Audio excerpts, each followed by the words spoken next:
Okay, good morning, everyone. It is Thursday, April 15th, 2021. We're going to get started with our pre-market analysis here. There is a lot of stuff that I want to cover this morning before we even look at what's happening right now in the market. So I want to pull back here and I want to look at what happened yesterday just before that violent sell-off.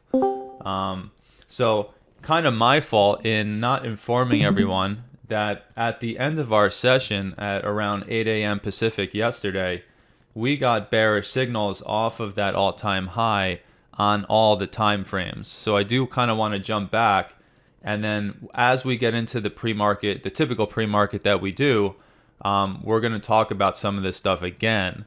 But remember that yesterday we were looking at the daily and we started to get the signs of some bearishness. And I said we have 4-hour bearishness off of the close of April 13th. And then I said there could be the potential for this next one to even show some bearishness, but we had to kind of watch it. And then I said the exact same thing over here on the 4-hour off the 3 a.m. bar that closed, that we had some bearishness forming, and so we had a daily and a 4-hour bearish signal. And I said we had to kind of monitor that as the day proceeded. Now, unfortunately, when the 7 a.m. one closed, and then we started getting into kind of the end of the session, I did not go back and revise everything and kind of relook at it, because had I have done that, I would have let you guys know that we were starting to get not only daily and 4-hour holding that bearish signal, but then we started to get that signal on pretty much the 1-hour. We got it over here on the 30-minute, right? You can see right there, that's 8 a.m., the all-time high. We got a bearish signal there. Okay, on the 10-minute, you can see we also had a bearish signal here where we pushed higher, and it's maybe not as clear, but you push higher, and the RVI pushed lower here. And so every time frame was giving us a bearish signal, and then sure enough, right at, I'm guessing, let's see if we can zoom in a little bit here. So the bar that closed at 8 a.m., we did get a decent sell-off off the all-time high, and then when we pushed up to try to go push up to the all-time high again, we then started getting bearish signals off of that 4140-ish high there. And so we had pretty much all the time frames giving us a bearish indication coming into that 8 a.m. hour. And so what I've decided is kind of a learning experience for me is that when we close our session out at 8 a.m., in addition to kind of reviewing where we were before the open and reviewing how things went, I need to start kind of doing another multi-time frame analysis for everyone so that we can see things like this and anticipate potential pullbacks or pushes. And so I just want to kind of point out that if you were looking at this stuff on your own and you notice the bearishness off of that high, that sure enough, it ended up following through for this sell-off.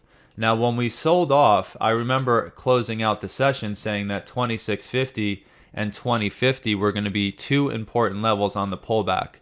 Now, if I would have just stepped back one more level, the next level I was interested in was down here at 4114.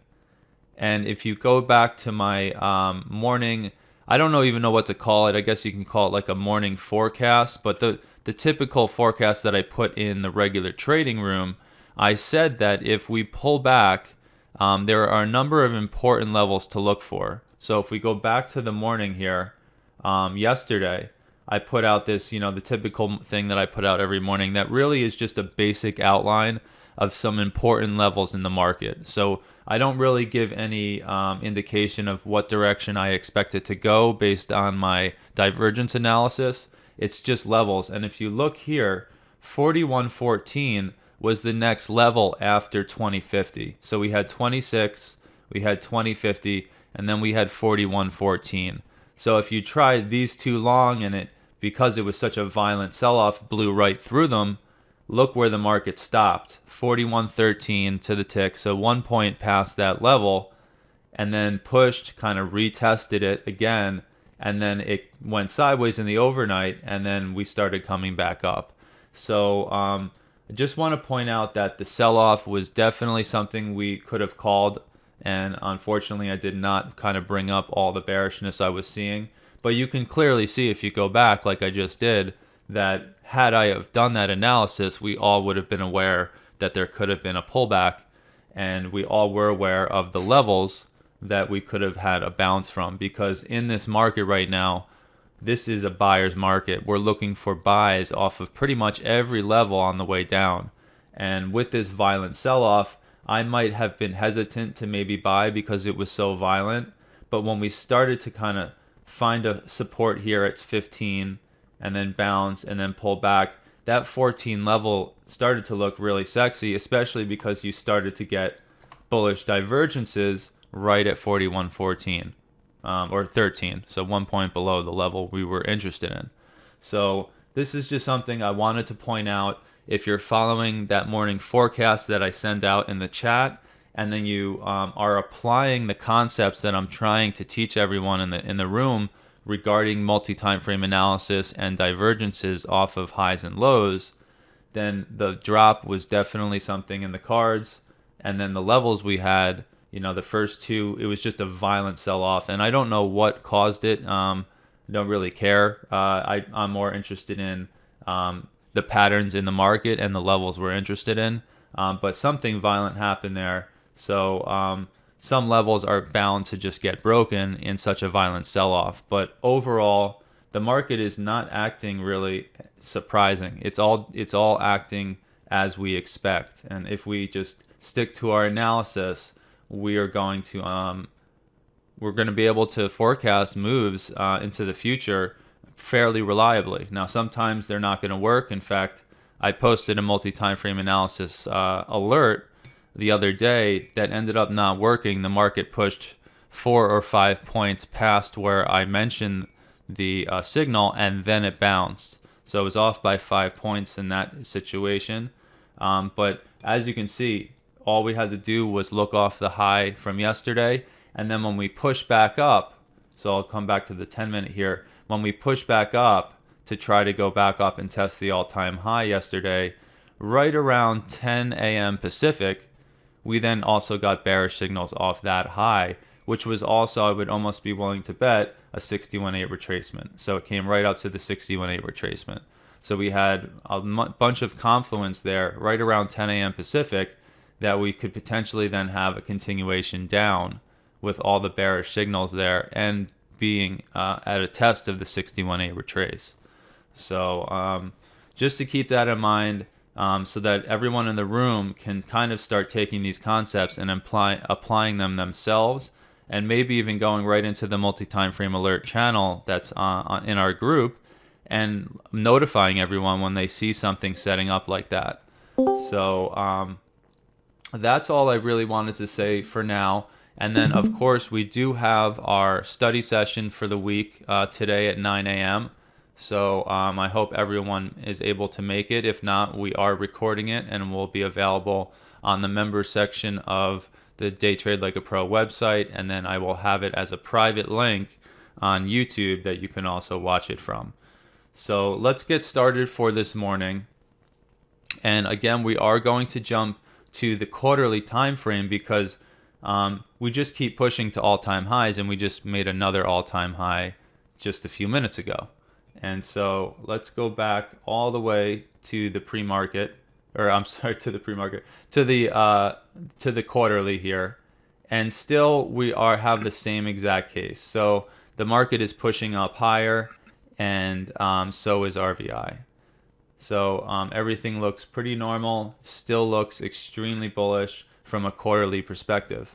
Now there's something else I want to point out here that we can see really clearly on the monthly chart, and that is, I want to point out the slopes. So let me just delete these here. And I want to, this is the S&P 500 futures going all the way back to April of 2009. So we're talking, 12 years almost. Well, exactly 12 years. And if you look at the slope of the pushes higher, we have this kind of, at least from the data that I have loaded on the chart, we have this slope here of where price basically held until we had the first breakdown back in May of 2010, which was like a 200-point sell-off, which percentage-wise at the time was pretty significant. But you can see that the slope was essentially like this, and I'm not going to calculate what it actually is.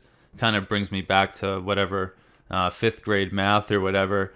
But then you can see you've got another slope here when it recovered, and it was just a little bit more, little higher, right? Higher slope.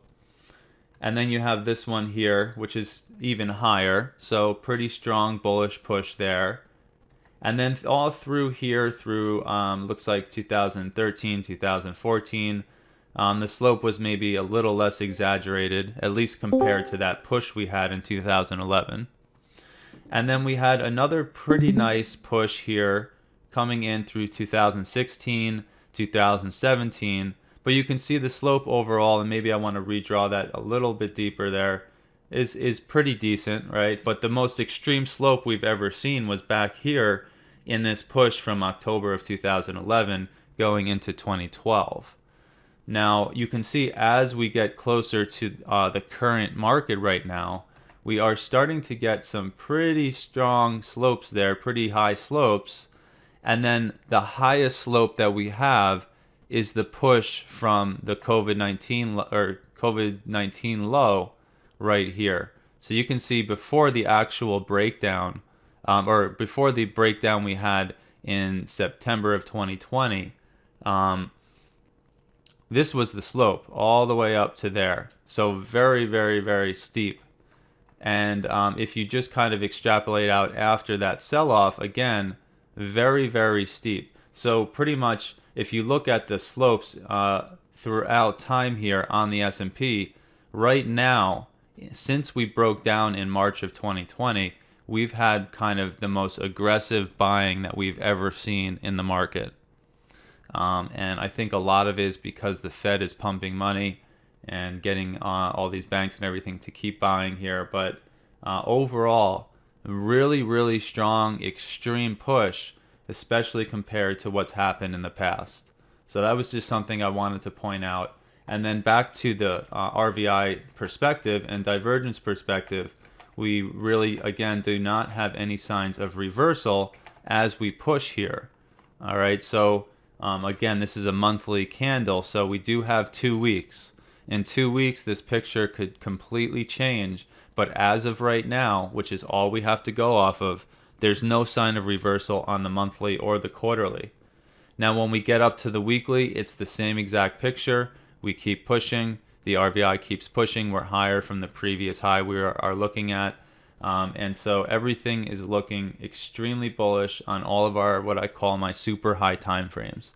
Now, here's where it gets interesting, and this is what I was just talking about at the beginning, is that on the daily, yesterday I clearly told everyone that we were starting to get the signs of a little bit of exhaustion from a daily perspective. And so we pushed to make a higher high for the 13th, but we made a lower high on the RVI. And that was an official closed candle, and we were over here on April 14th. So we had confirmation of a little bit of a pullback from a daily perspective. And then I even said that we kind of then pushed up a little further here. So we could potentially even get some more bearishness.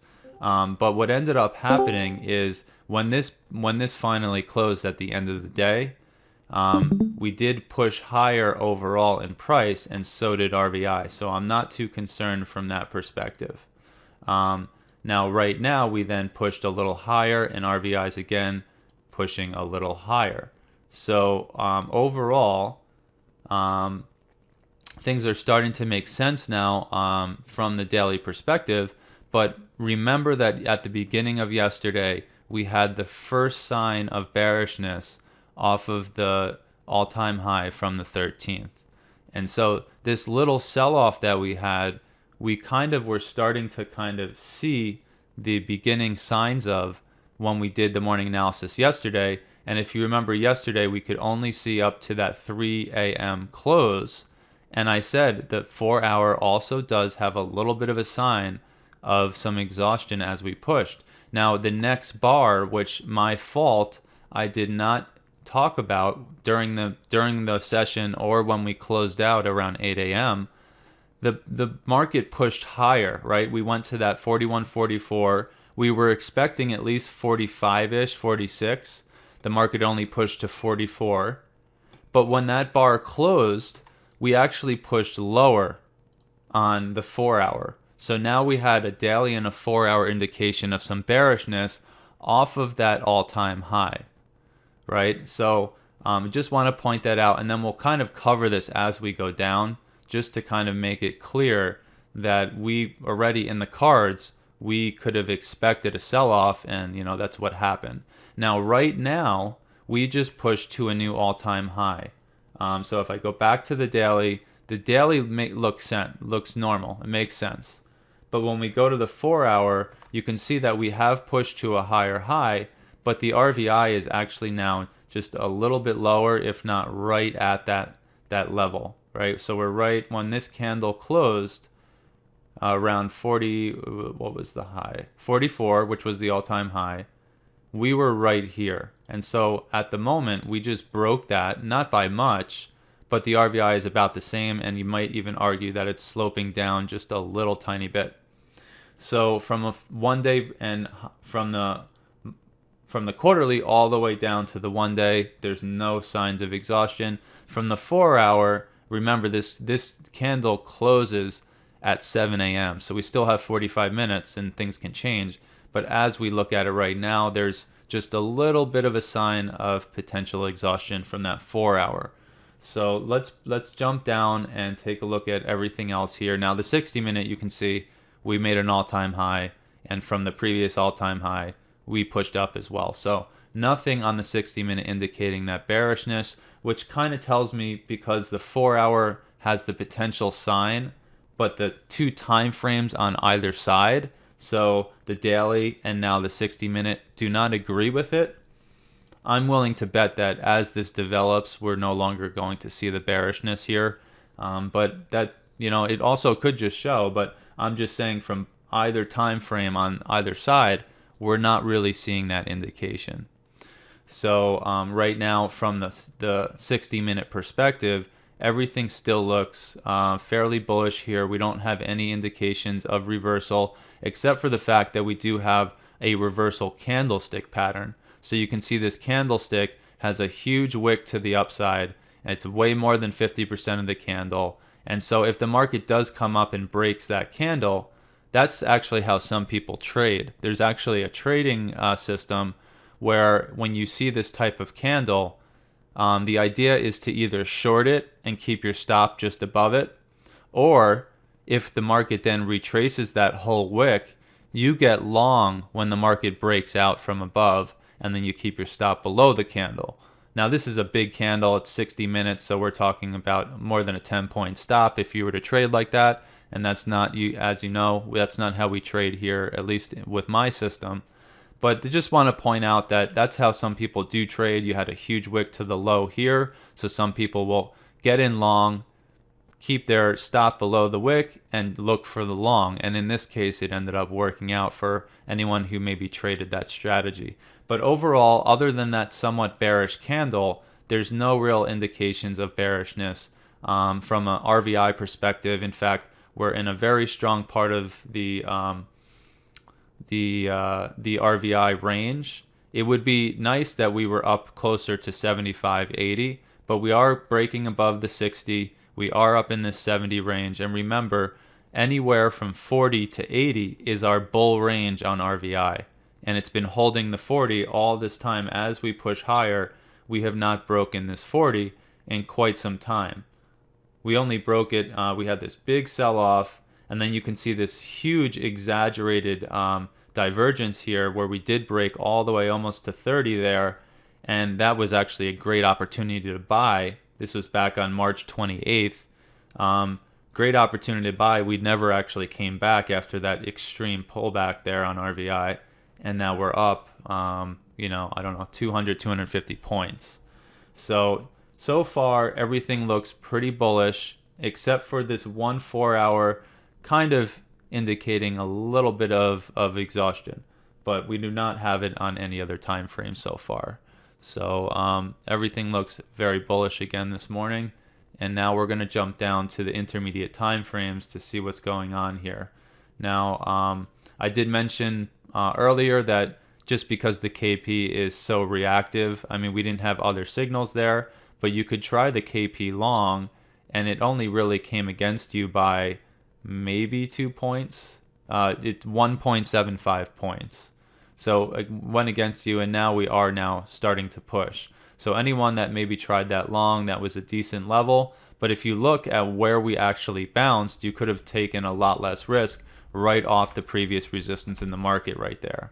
So right where the market came to and pulled back, when we broke through, and even right here you can see on this candle, let me make this larger, you can see this candle pulling back right to it and going.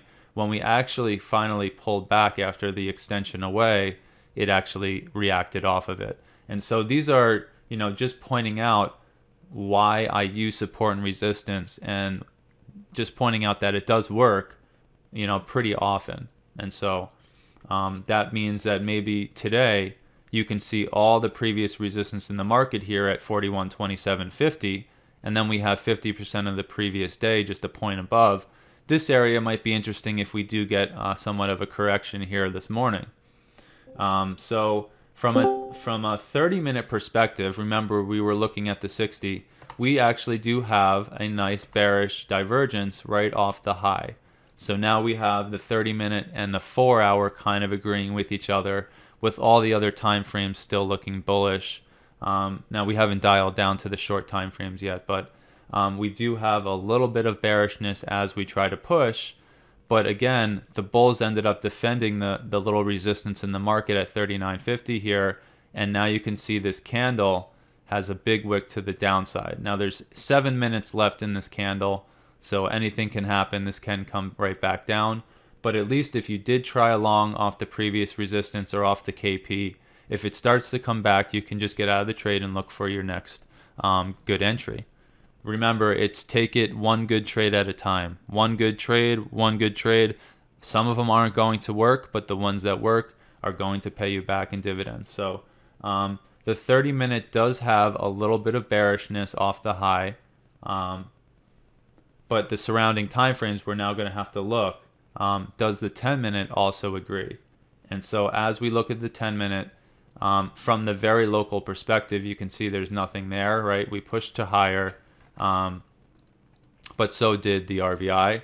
But if you look at the last swing high back here, when we pushed up, you can make the argument that there is divergence. So we're going to want to watch here. This might end up pulling back a little more because now we do have 30-minute and 10-minute giving us some bearishness, and we have that 4-hour kind of indicating the same thing. So what we could have here is a little bit of a pullback. And you can see they keep testing the previous resistance in the market as I'm talking right now. It bounced, it pushed, it came back to it right now. And so they're trying to actually break this previous resistance in the market so that we could potentially come down to test some of the lower levels here. So we'll have to monitor this now. Remember, overall, the market looks extremely bullish, but we have some short time frames indicating a bit of a pullback off the all-time high, and this pullback is almost 10 points now. So it could be that we actually do not actually go much further. We have a double bottom here. We've got divergence on this tick chart, which actually is acting more like a 1 or a 3-minute chart right now, and even the 1 minute has the same bullish divergence off this test. Now, if you're going to take this long, because we're starting to have the divergence over here, remember that once this breaks, that bullish case is no longer the case. So however you're going to manage that trade, you could try it long, but there's still a potential for this to roll over, and then the trade is no longer valid. So the whole idea with RVI divergence trade setups is it's giving you conditions for the trade. It's telling you that we should advance from 39.25 to continue up. But if we do not and then we break that low, then the trade is pretty much invalidated. So pretty clear risk reward type stuff to set up. And right now, because we have the super short time frames giving us this bullish indication, it might not be a bad try, especially because you're not going to take a lot of risk. But right now, the 512 tick, which really overnight is going to end up acting more like maybe anywhere from a 1 minute to sometimes even a 10 minute, because of how slow it is. We did get that same bearish indication, same thing on the 1 minute, and then same thing on the 3 minute. So I don't have the 3 minute up on the screen, but it's the same thing. I might as well bring it up here.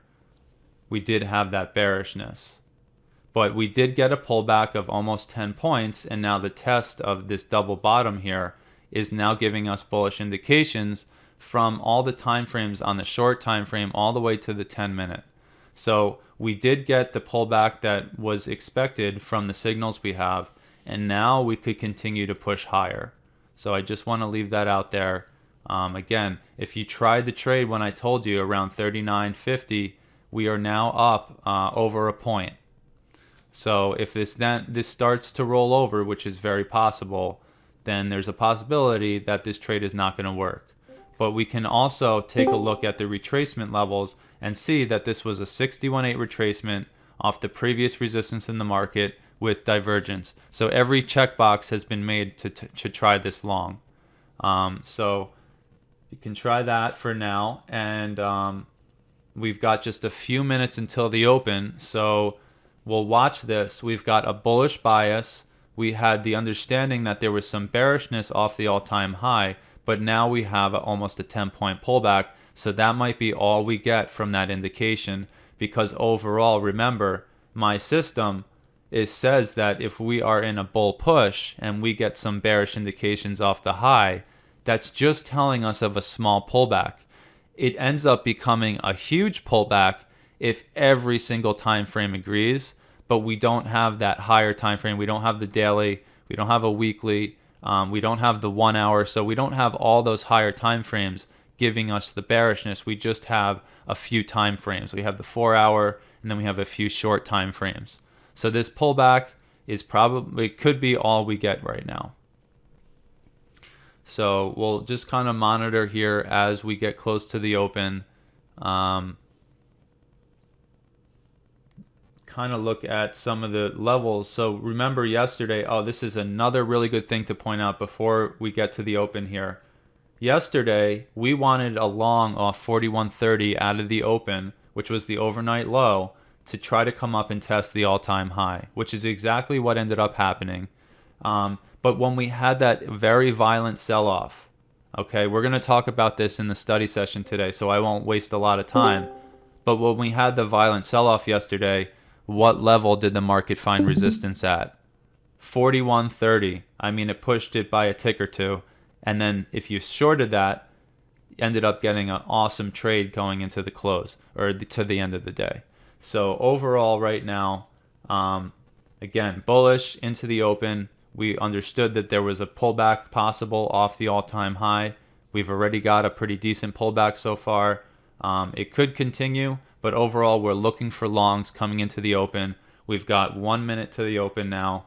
And that push that I told everyone in the room to try long here because of the bullish divergence off the double bottom, this might end up following through into the open. If not, you can see right at the KP, we are getting a little bit of trouble breaking through. So that could be the case, and then we end up pulling down deeper. If we do, we've got important levels, right? So we've got 50% of the previous day here at 28.50, and then 26.50 in the overnight you can see acted as great resistance all through the night. So we've got this general area over here, and then even the CPs up here could be important. So I'm going to delete 33 there because 30 ended up being a really great level, and we've got a KP very close. So we will watch here. We've got a few seconds and the market will open. I hope that some of you tried that long because it's really turning into a really great trade so far. So you're up, let's just say you've got a few points to get to 45 for that 5-point exit. So let's see what we got here for today. Market is live.